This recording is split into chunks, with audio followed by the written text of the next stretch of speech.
இயேசுவை போல மாறணும் அப்படின்ற ஒரு ஆசை வரணும். அதுக்காக ஜெபிக்கணும். உம்மை போல என்னை மாற்றுமே, அது ஒரு ஜெபம். அது மாதிரி ஜெபிக்க ஜெபிக்க ஜெபிக்க ஆவியானவர் நம்ம இயேசுவின் சாயலிலே மாற்றிக்கொண்டே இருப்பார். ஒரே நாளிலே வந்து விடுவது அல்ல. நம் ஆண்டவருடைய பிரசன்னத்தில் வசனத்தை தியானித்து ஜெபிக்க ஜெபிக்க ஜெபிக்க பரிசுத்த ஆவியானவர் கிறிஸ்துவின் சுபாவத்தை நமக்குள்ளே கொண்டு வருவார். அதனால தினமும் நம்முடைய கண்கள் இயேசுவின் மீது பதிந்திருக்க வேண்டும். இயேசுவை தியானித்து நாம் ஜெபிக்க வேண்டும். வேற புஸ்தகத்தில் லூக்கா 20ஆம் அதிகாரம் எடுங்க. 20வது வசனத்தில் இருந்து நீங்கள் வாசிக்கும் போது ஒரு சம்பவம் எழுதப்பட்டிருக்கிறது.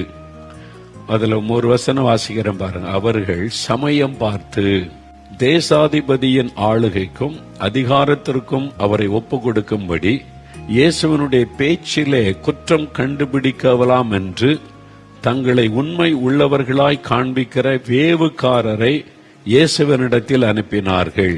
பாத்தீங்களா, மத தலைவர்கள் இவங்க என்ன செய்யறாங்க, இயேசுவனிடத்தில் எப்படியாவது ஒரு குற்றத்தை கண்டுபிடிச்சு அவரை முடக்கிறணும், அரசாங்கத்துல மாட்டி விட்டுறணும் அப்படின்னு சொல்லி சமயம் பார்த்துக்கிட்டே இருக்கிறாங்க. சமயம் பார்த்து தேசாதிபதியின் ஆளுகைக்கும் அதிகாரத்திற்கும் அவரை ஒப்பு கொடுக்கும்படிக்கு அவரை சிபிஐல மாட்டி விட்டுறலாம், அவரை இன்கம் டாக்ஸ்ல மாட்டி விட்டுறலாம், அவங்கள இந்த மாதிரி கவர்மெண்ட் ஆபீஸ்ல மாட்டி விட்டுறலாம். இப்பவும் நடக்குது இல்ல, அந்த காலத்துல நடந்திருக்கு, புதுசெல்லாம் ஒண்ணும் கிடையாது.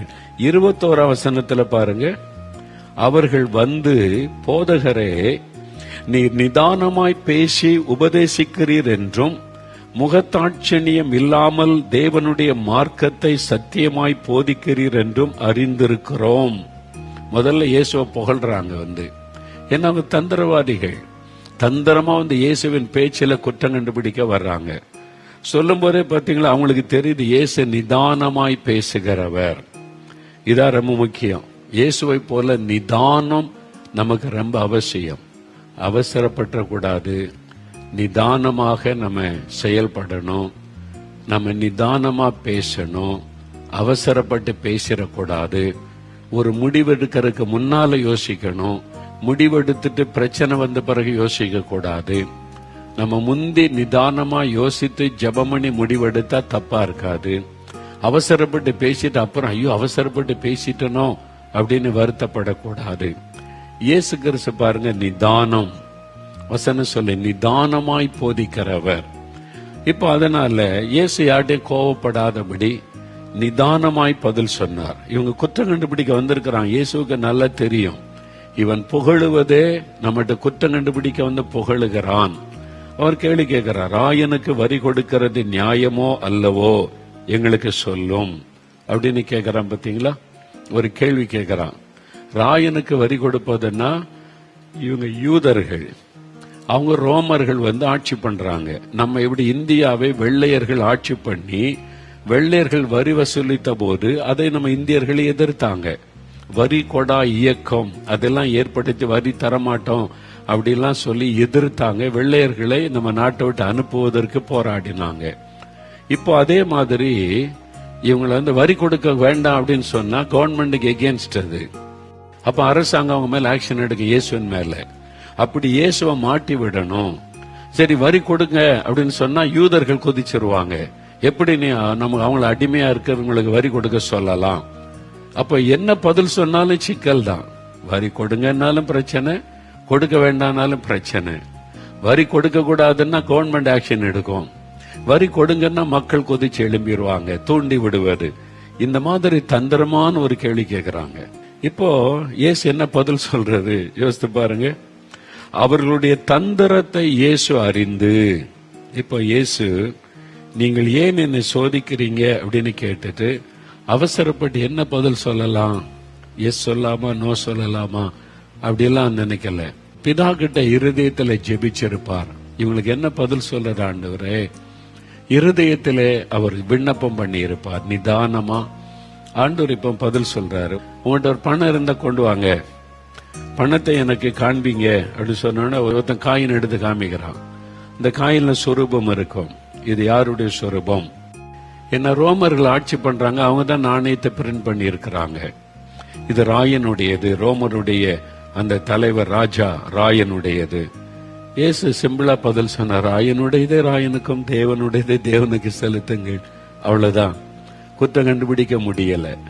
அவர் நிதானமா யோசித்து ஞானமா பதில் சொன்னதுனால ஒண்ணு செய்ய முடியல. அதே மாதிரி நம்முடைய வாழ்க்கையில கூட, நம்ம குடும்பத்துல கூட, வேலை செய்யற இடத்துல கூட நிதானமாய் நம்ம பேச, நிதானமாய் பதில் சொல்ல நம்ம பழகி கொள்ள வேண்டும். ரொம்ப அவசியம். அவசரப்பட்டு பேசுறது, ஒன்னு கேட்டா ஒன்பது கோபம் வந்துடும், டென்ஷன் ஆகி தட்டப்புடான்னு பேசி வேலையை சீட்டு கிழிக்கிற அளவுக்கு சிலர் நடந்து கொள்வாங்க. இவ்வளவு பேசுற, நான் ஒரே ஒரு காரியம் தான் கேட்டேன், உனக்கு என்ன அந்த காரியம், நீ வேலைக்கு லாய்க்கல, மெமோ கொடுத்துருவாங்க. பார்த்திருக்கீங்களா? அது நிதானமா பொறுமையா அப்படி இல்ல. இதுதான் உண்மை. நிதானமா நீங்க பேசி விளங்க வச்சா உங்க மேல குற்றம் சுமராதபடி நீங்கள் நடந்து கொள்ள முடியும். இயேசு பாருங்க நிதானமாய் பதில் சொல்லுகிறார். உடனே பாருங்க அவங்க ஆச்சரியப்பட்டு, அவர் சொன்ன உத்தரவை குறித்து ஆச்சரியப்பட்டு மௌனம் ஆயிட்டாங்களாம். அவ்வளவுதான், இப்படி பதில் சொல்லிட்டாரேன்னு மௌனம் ஆயிட்டாங்க. அப்படிதான் ஒரு சமயம் அநேக வருஷத்துக்கு முன்னால ஒரு பத்திரிகையில என்னை பற்றி இல்லாத பொல்லாலாம் எழுதிட்டான். மோகன்லாசரஸ் வந்து ஒரு பெண்ணை கற்பழித்தார், கொலை செய்தார், அவரை கொண்டு போய் பெத்தேல், கன்னியாகுமரி மாவட்டம் பெத்தேல்புரத்தில் இந்த சிஎஸ்ஐ கல்ற தோட்டத்தில் புதைச்சாங்க. நேர்ல பார்த்த மாதிரி அப்படியே எழுதி இருக்கிறான் ஒரு பத்திரிகையில. அதை போட்டு இந்த மாதிரி இன்னும் பல காரியம் எழுதி, அதை சில மத தீவிரவாத அமைப்புகள் பெருசா எடுத்து பெரிய பெரிய தட்டி போடலாம். குறும்பூர்ல, திருச்செந்தூர்ல, தூத்துக்குள்ள பஸ் ஸ்டாண்ட்ல வச்சு பாருங்க மோகன்லாசஸ் எப்படிப்பட்டவர்னு சொல்லி பெருசா போட்டிருக்கிறான். செய்தித்தாள்ல வந்திருக்கு. சிலர் அழுகிறாங்க, என்ன பிரதர் இப்படி போட்டிருக்க, அவங்கள பற்றி பொய்ன்னு எல்லாருக்கும் தெரியுது, அவங்க அழுகிறாங்க, என்ன செய்யறது. நான் அழவும் இல்லை, பயப்படவும் இல்லை, பொறுமையா இருந்தேன். இப்போ இதெல்லாம் செய்தி பரவி கொண்டே இருக்கிறது பல இடத்துல, வேணுக்குன்னு பேசிக்கொண்டே இருக்கிறாங்க. அப்போ ஒரு பத்திரிக்காரர் வர்றாங்க, நிருபர், உங்கள்கிட்ட பேட்டி எடுக்கணும், எதுக்கு அப்படின்னு கேட்டேன். இல்ல இது மாதிரி உங்களை பற்றி மேகசின்ல எழுதி இருக்குது, தட்டி போடலாம் வச்சிருக்குது, அதை பற்றி உங்க கருத்தை கேட்கறதுக்கு தான். எனக்கு விருப்பம் இல்லை. சரி, அவங்களா வந்திருக்கிறாங்க, எதுக்கு அவாய்ட் பண்ண, ஓகே பேசலாம், நாங்களும் ரெக்கார்ட் பண்ணி கொடுக்குறோம், எங்களுக்கு எல்லா கருவிகள் இருக்குன்னு உட்கார வச்சு அவன் முதல் கேள்வி என்ன கேட்டான்னு தெரியுமா? உங்களை பற்றி இப்படி எல்லாம் தட்டி போட்டு வச்சிருக்குது, உங்களை பற்றி இப்படி எல்லாம் சொல்லி எழுதி இருக்கிறாங்களே, அந்த செய்தியெல்லாம் கேள்விப்பட்டவொடனே உங்களுடைய மனசுல என்ன நினைத்தீர்கள்? நான் ஒரு நிமிஷம் அமைதியா ஜோமன் என்ன பதில் சொல்றது ஆண்டவரே என்ன. அவன் மைக்க வச்சுக்கிட்டு 2 பேர் இருக்கான், ஒருத்தன் கேமரா வச்சிருக்கிறான், ஒருத்தன் அப்படியே கவனிச்சுக்கிட்டே இருக்கிறான். நான் அமைதியா ஒரு நிமிஷம் ஜெபம் பண்ணிட்டு ஆவியானவர் ஒரு பதிலை கொடுத்தார். நான் சொன்னேன், நான் ரொம்ப சந்தோஷப்பட்டு மகிழ்ந்து இயேசுவை துதித்தேன் அப்படின்னு சொன்னேன். அவனால அடுத்த கேள்வி கேட்க முடியல. அவன் எதிர்பார்த்தது வேற. நான் கோபத்தோட ஏதாவது பேசுவேன், இது பண்ணுவேன்னு நினைச்சான். நான் ரொம்ப சந்தோஷமா ஆண்டவரை துதித்தேன் அப்படின்னு சொன்ன பாருங்க, அவனுக்கு அடுத்த கேள்வி கேட்க முடியல. அப்படியே அமைதி ஆயிட்டான். கொஞ்ச நேரம் கழிச்சு சொல்றான், எப்படி நீங்க அப்படி சந்தோஷமா இருக்க முடியும் அப்படின்னு கேட்டான். நான் சொன்னேன், மத்தேயு 5 அதிகாரத்தை எடுத்து இயேசு எங்களுக்கு ஏற்கனவே சொல்லி இருக்கிறாரு, உங்க மேல பொய்யாய் சொல்லுவார்களானால் சந்தோஷப்பட்டு களி கூறுங்கள் அப்படின்னு இயேசு சொல்லி இருக்கிறார். என் இயேசு எனக்கு பொய்யா சொன்னா சந்தோஷப்பட்டு களி கூற சொல்லி இருக்கிறார். உண்மையா இருந்தாதான் நான் அழணும், அது உண்மையா இருந்தாதான் நான் வருத்தப்படணும். பொய்யான செய்தி அறிந்தா நீங்க சந்தோஷப்பட்டு களி கூறுங்கள்னு இயேசு சொல்லி கொடுத்திருக்கிறார். அதனால நான் சந்தோஷப்பட்டு களி கூறுறேன்னு சொன்ன பாருங்க. அவனால அடுத்த கேள்வி கேட்க முடியல. என்னதான் உப்பு சப்பு இல்லாத சில கேள்வி கேட்டான். அப்புறம் பார்த்தா, நீங்க உங்க மேகசின்ல என் பதில வருமே எனக்கு அனுப்புங்க, என்ன அனுப்பி வைக்கிறோன்னு போனா, அதோட சரி. பாருங்க, நிதானமாய் நெருக்கப்படும் போது உங்க வாயிலிருந்து என்ன வார்த்தை வரும்னு காத்திருப்பாங்க. பிசாசு அதை வச்சுதான் கிரியை செய்வான். வீட்டுக்குள்ள கூட கணவன் மனைவி பேசும்போது, பெற்றோர் பிள்ளைகள், நீங்க ஒரு வார்த்தை பேசிட்டேன், எங்க அப்பா என்ன பற்றி இப்படி பேசிட்டாரு, இந்த வார்த்தை உங்களுடைய பிள்ளையனுடைய வாழ்க்கையில பெரிய பாதிப்பை உண்டாக்கிறோம். நான் தப்பு பண்ணிட்டேன், இப்படி கோபத்துல பேசிட்டேன், பேச முன்னாலே யோசிக்கணும். நிதானம். ஒரு மனைவியனுடைய வார்த்தை புருஷனுடைய உள்ளத்தை உடைத்து நொறுக்கி குடும்பத்தை அழித்து விடும். ஒரு புருஷனுடைய வார்த்தை மனைவியனுடைய உள்ளத்தை உடைத்து குடும்பத்தை உடைத்து எறிந்து விடும். அதனால தான் நீங்க பேசுவதில் நிதானமா இருங்கன்னு சொல்லி இருக்குது. இயேசு அவசரப்பட்டு எங்கேயுமே பேசல. நம்ம கோபப்படுத்துற மாதிரி பேச வைப்பாங்க. நம்முடைய வாயில இந்த வார்த்தை வரணும், அதை பிடுங்கி எடுத்து அதை வச்சு ஒரு பிரச்சனை பண்ணுவதற்கு இன்னைக்கு உலகம் காத்திருக்கிறது. சாத்தான் அப்படிப்பட்ட பொல்லாத மனிதர்களை எழுப்பி இருக்கிறான். அதனால தான் நம்ம கவனமா இருக்கணும். இப்படி பேசினதுனால என்ன நடந்தது? 40வது வசனம் பாருங்க. அதன் பின்பு அவர்கள் அவரிடத்தில் வேறு ஒன்றும் கேட்க துணியவில்லை. அவ்வளவுதான். அதுக்கு மேல கேள்வி கேட்கறதுக்கு அவனுக்கு தைரியம் இல்லை. இவர் பதிலாம் வித்தியாசமா இருக்கு. அவன் எதிர்பார்த்தபடி பதில் சொல்லல. நம்ம பதிலாம் வசனத்தின்படிதான் இருக்கும். ஆண்டவர் என்ன சொன்னாரோ அதுதான். எங்களுக்கு சொந்தமாலாம் பேச தெரியாது, எங்களுக்கு வசனத்தை தான் பேச தெரியும். ஆண்டவர் எங்களுக்கு எழுதி கொடுத்திருப்பாரு. நம்ம இதுல தான் கவனம் செலுத்த வேண்டியது அவசியம். நிதானம் தவறவே இல்லாதபடி இயேசு நிதானம் தவறவே இல்லை. பேசுறதுக்கு முன்னால ரொம்ப யோசித்தார். அது மாதிரி நிதானம் நமக்கு ரொம்ப அவசியம். இன்னொரு காரியம் இயேசுவிடத்திலே பார்க்கக்கூடியது என்னன்னு சொன்னா அவருடைய தைரியம். அது நமக்கு ரொம்ப அவசியம். தைரியம், இயேசுவனுடைய தைரியம் பாத்தீங்கன்னா அவருடைய பேச்சு. மத்தேயு எழுதின சுவிசேஷம் 7ஆம் அதிகாரம் 28ஆம் வசனத்தில் வாசித்தால், அவர்கள் வேத பாரகரை போல போதியாமல் அதிகாரம் உடையவராய் போதித்தபடியால். இயேசு அதிகாரத்தோடு போதிக்கிறார், பயப்படல, தைரியமா போதிக்கிறார். இதுதான் இப்படிதான் அப்படின்னு தைரியமா ஆண்டவர் போதிக்கிறார். அவருடைய பேச்சிலே ஒரு தைரியம் இருந்தது, அவருடைய செயலிலே ஒரு தைரியம் இருந்தது. பாருங்க, யோவான் 7ஆம் அதிகாரம் 32ஆம் வசனத்துல, ஜனங்கள் அவரை குறித்து இப்படி முறுமுறுக்கிறதை பரிசேயர் கேட்ட பொழுது அவரை பிடித்து கொண்டு வரும்படிக்கு பரிசேயரும் பிரதான ஆசாரியரும் சேவகரை அனுப்பினாங்க. ரோமருடைய சேவகர்கள் வேற, கவர்மெண்ட் அதனுடைய சேவகர்கள் ஆர்மி, அவதான் 100க்கு அதிபதி ரோம போர் வீரர்கள். இது பரிசேயரும் பிரதான ஆசாரியர். பாருங்க, ரிலிஜியஸ் லீடர்கள் கூட போலீஸ் வச்சிருக்காங்க, பைபிள் இருக்கு. இவங்க ரிலிஜியஸ் லீடர், பரிசேயர் பிரதான ஆசாரியர், அவங்க போலீஸ்காரங்க வச்சிருக்காங்க. ஆட்களை கைது பண்ண, ஜெயில போட. பாத்தீங்களா எப்படி இருந்திருக்கு அந்த காலத்துல? இவங்களுடைய பக்தி எல்லாம் வசனத்தில் இல்லாதபடி எல்லாம் நடந்து கொண்டாங்க. அவங்க சேவகரை அனுப்புறாங்க, போலீஸ்காரங்களை அனுப்புறாங்க, இயேசுவை கைது பண்ணி கொண்டு வாங்க. இவங்க போய் இயேசு பேசுறது கவனிக்கிறாங்களா? அவர் பேச்சில மயங்கிட்டாங்க. பாருங்க 45வது வசனத்துல, பின்பு அந்த சேவகர் பிரதான ஆசாரியரிடத்திற்கும் பரிசேயரிடத்திற்கும் திரும்பி வந்தார்கள். இவர்கள் அவர்களை நோக்கி, நீங்கள் அவனை ஏன் கொண்டு வரவில்லை? இயேசுவை ஏன் கைது பண்ணி கொண்டு வரல அப்படின்னு கேட்கிறாங்க. சேவகர் பிரதியுத்தரமாக, அந்த மனுஷன் பேசுகிறதை போல ஒருவனும் ஒரு காலம் பேசினதில்லை. அவரை மாதிரி யாருமே பேசினாங்க கேட்கல, அந்த மாதிரி பேசுகிறார். அந்த பேச்சிலே பயந்து போய் எல்லாம் கை கட்டி கவனிச்சுட்டு இருக்கிறாங்க. என்னடா இந்த மாதிரி பேசுறாரு, இவர் எப்படி நம்ம கைது செய்யறது? அப்படியே திரும்பி வந்துட்டாங்க. அவருடைய பேச்சிலே ஒரு தைரியம், யாருக்கும் அவர் பயப்படலை. சத்தியத்தை பேசுறதுக்கு பயப்படணும் அவசியம் கிடையாது. பொய்ய பேசினா ஏமாத்துறவங்க தான் பயப்படணும். நம்முடைய பேச்சிலே ஒரு தைரியம் இருக்க வேண்டும். அப்போ இயேசு கிறிஸ்துவினுடைய ஊழியத்தின் ஆரம்பத்தில் எல்லாரும் புகழ்ந்தாங்க.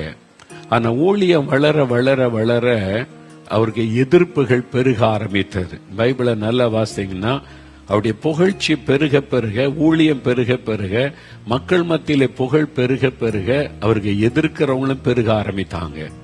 இது எல்லாருடைய லைஃப்லயும் நடக்கும். எல்லா ஊழியக்காரனுடைய லைஃப் ஹிஸ்டரி வாசித்து பாருங்க. அந்த காலத்தில் இருந்த ஊழியர்கள் கூட, இன்னைக்கு நான் புகழ்ந்து பேசுறேன் டாக்டர் பில்லி கிரஹாம், அவருக்கு எவ்வளவு எதிர்ப்பு வந்து தெரியுமா? புஸ்தகத்தை வாசித்து பாருங்க தெரியும்.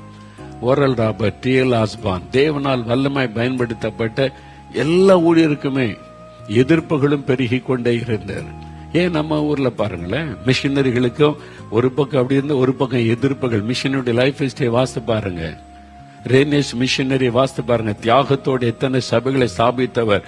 அவருக்கு என்னெல்லாம் எதிர்ப்பு, திருநெல்வேலி கூட வரக்கூடாதுன்னு எல்லாம் சபையில் இருக்கிற சில தலைவர்கள் அவரை முடக்கினாங்க. எதிர்ப்புகள் பெருகினது. அதே தான் டிஜிஎஸ் அவங்களுடைய வாழ்க்கையை பாருங்க. ஒரு பக்கம் அவங்க மூலமா ஜனங்க ரட்சிக்கப்படுறாங்க, அற்புதம் நடக்குது, மக்கள் திரள் கூட்ட ரட்சிக்கப்படுறாங்க, ஆண்டவர் அவங்க மூலமா வல்லமையான காரியம் செய்கிறார். இன்னொரு பக்கம் பகைக்கிறவங்க, பரிகாசம் பண்றவங்க பெருகிறாங்க. என்ன பொறாமை! இயேசு கிறிஸ்து ஊழியம் செய்த போதும் அதே மாதிரி தான். அவருடைய ஊழியம் பெருக பெருக, அற்புதம் பெருக பெருக, புகழ் பெருக பெருக, பகைக்கிறவர்கள் பெருக ஆரம்பிச்சாங்க. அதனுடைய உச்சக்கட்டம் தான் அவரை சிலுவையில் அரைஞ்சிடணும், கொந்துடணும் என்பற அளவுக்கு எழும்பினார்கள். இது எல்லா ஊழியருக்குமே நடக்கும். அவங்க இருந்தாதான் உண்மையா ஊழியம் செய்யறாங்கன்னு அர்த்தம். எல்லாராலும் புகழப்படுகிறவனுக்கு ஐயோ அப்படின்னு பைபிள் இருக்கு. அதனால நம்ம கவனமா இருக்கணும். ஊழியம் பெருக பெருக அதெல்லாம் இருக்கும், ஆனா பயப்படக்கூடாது. அவ்வளவுதான்.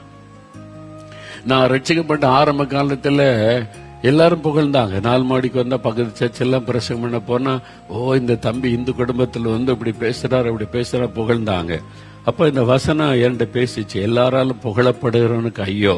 நான் ஒரு நாள் அதை பார்த்துட்டு, என்ன ஆண்டவரே எல்லாருமே புகழ்றாங்க, அப்ப எனக்கு ஐயோ தானே, எல்லாராலும் புகழப்பட்ட ஐயோ தானே அப்படின்னு நினைச்சு ஜோகம் பண்ண பாருங்க. அடுத்தது ஆண்டவர் சொன்னார், இந்த செய்தியை பேசினார். இத பேசினா எல்லாரும் என்ன பகைச்சிருவாங்களே, பேசு. அந்த செய்தியை பேசினேன். எங்க சபையில 4 மாவடி சர்ச்சில் இந்த வசனத்தை பேசினார். நான் சொன்னேன், வெளியூர்ல பேசணும்னா பேசிடலாம், உள்ளூர்ல பேசுறது கஷ்டம் ஆண்டவரே. உங்களுக்கே உள்ளூர்ல மரியாதை இல்ல, நாசிரியத்துல எனக்கு எப்படி உள்ளூர்ல இதை பேசினா நினைப்பான். இல்ல நீ சொல்லு, அவங்க கேட்டாலும் கேட்காட்டாலும் சொல்ல வேண்டிய சத்தியத்தை சொல்லுனார். ஒரு நாள் வசனத்தை வச்சு இதுதான் சத்தியன்னு பேசினேன். அவ்வளவுதான். ஆராதனை முடிஞ்சோடனே சபை 2 ஆயிட்டு.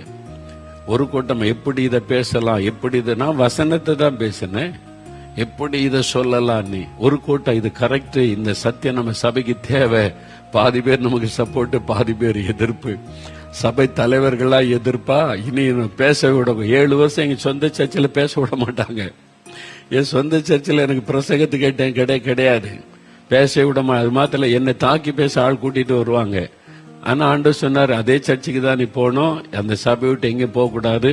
நான் அங்கேதான் போனேன், தாழ்மையா போய் உட்கார்ந்து இருப்பேன். என்னை திட்டி பிரசங்கம் பண்ணலாம், ஆள் கூட்டிட்டு வருவாங்க, பேசிட்டோம், பரவாயில்லன்னு இருந்தேன் 7 வருஷம். அதுக்கு பிறகுதான் இப்ப கூப்பிட்டா கூட எனக்கு டைம் இல்லை போய் பிரசங்கம் பண்ண. இதெல்லாம் அப்போ நமக்கு பகைக்கிறவங்க பெருகுவாங்க, ஊழியம் பெருக பெருக. அப்ப நமக்குள்ள ஒரு பயத்தை கொண்டு வர சாத்தான் முயற்சி பண்ணுவான். அப்ப ஆண்டவர் சொல்றாரு, பயப்படாத. மத்தேயு 10:22 வசனம் பாருங்க. ஆண்டவர் சொல்லுகிறார், என் நாமத்தின் நிமித்தம் நீங்கள் எல்லாராலும் பகைக்கப்படுவீர்கள், முடிவு பரியந்த நிலை நிற்பவன ரட்சிக்கப்படுவான். பகைப்பாங்க, விரோதிப்பாங்க, நண்பனை போல பேசினாலும் உள்ளுக்குள்ள பகையோடு தான் வருவாங்க, பகைப்பாங்க. இதெல்லாம் தெரியும். என்கிட்ட சில பிரதர், நீங்க ஐயோ நீங்க இருக்கிறீங்க ஊருக்கே பெருமைன்னுவான். அவன் உள்ளத்துல எவ்வளவு பகை வச்சிருக்கிறான்னு ஆவியானவர் காண்பிப்பார். ஏமாத்துகிறான், உங்ககிட்ட நடிக்கிறான், கவனமா இருந்துக்கன்னு சொல்லுவார். அவனுடைய உள்ளத்துல பகை இருக்கும், பொறாமையினால வெளியில புகழ்ந்து பேசுவாங்க. பார்த்திருக்கீங்களா அப்படி ஆட்களை? ஆவியானவர் தான் அடையாளம் காட்ட முடியும். இதெல்லாம் கடந்துதான் ஆண்டவர் கொண்டு வந்திருக்கிறார். 45 வருஷம் ஊழிய பாதையில வந்திருக்கிறோம்ல, கர்த்தர் நடத்தி கொண்டு வந்திருக்கிறார். மத்தேயு 10:28, ஆத்துமாவை கொல்ல வல்லவர்களாயிராமல் சரீரத்தை மாத்திரம் கொல்லுகிறவர்களுக்கு நீங்கள் பயப்பட வேண்டாம். ஆத்துமாவையும் சரீரத்தையும் நரகத்தில் அழிக்க வல்லவருக்கே பயப்படுங்கள்.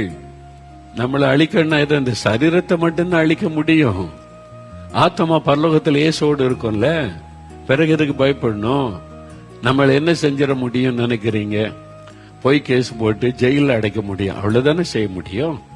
ஜெயில போனாலும் செபிக்கலாம், ஜெயில போனாலும் ஊழியம் செய்யலாம், ஜெயில போனாலும் சாட்சி சொல்லலாம், அங்கும் ஆத்மாராயம் பண்ணலாம், வாய்ப்பு இருக்குல்ல. நம்ம ஊழியத்தை தடுக்க முடியாது. ஒரு காசுக்கு 2 அடைக்கலான் குருவிகளை விற்கிறார்கள் அல்லவா? ஆயினும் உங்கள் பிதாவின் சித்தமில்லாமல் அவைகளில் ஒன்றாகிலும் தரையிலே விழாது. உங்கள் தலையில் உள்ள மயிரெல்லாம் எண்ணப்பட்டிருக்கிறது, ஆதலால் பயப்படாதிருங்கள். அநேக அடைக்கலான் குருவிகளை பார்க்கல நீங்கள் விசேஷித்தவர்கள் ஆண்டு சொல்றார். அந்த குருவி கூட தேவ சித்தம் இல்லாம கீழே விழாது தம்பி, அதை விட நீங்கள் விசேஷித்தவர்கள். அதனால பயப்படாதங்க, மனுஷருக்கு பயப்படாதங்க, தைரியமா இருங்க. ஊழியத்தை குறித்து பயப்படாதங்க. சொன்னா சொல்லட்டும், எழுதுனா எழுதட்டும், பேசுனா பேசட்டும், தைரியமா நிக்கணும். இயேசுவை பேசினாங்க, இயேசுவை திட்டுனாங்க, இயேசுவை அடிச்சாங்க, இயேசுவை உதைச்சாங்க, பவுலை அடிச்சாங்க, பவுலை காயப்படுத்தினாங்க, பொய்யான குற்றச்சாட்டை சொல்லி ஜெயில போட்டாங்க. இதெல்லாம் நடந்தாலும் தைரியமாய் நின்றதை போல நம்ம நிக்கணும். செயல்ல ஒரு தைரியம். சில சமயத்துல நம்ம ஊழியத்தில் இருந்தாலும் ஒரு பயம் வரும். பவுல் சொல்றாருல, வெளியிலே எனக்கு சந்தோஷம், உள்ளுக்குள்ளே ஒரு பயத்தோட நான் இருந்து ஊழியம் செய்தேன். ஒரு சூழ்நிலை பார்த்தோன்னு பயம் வரும்.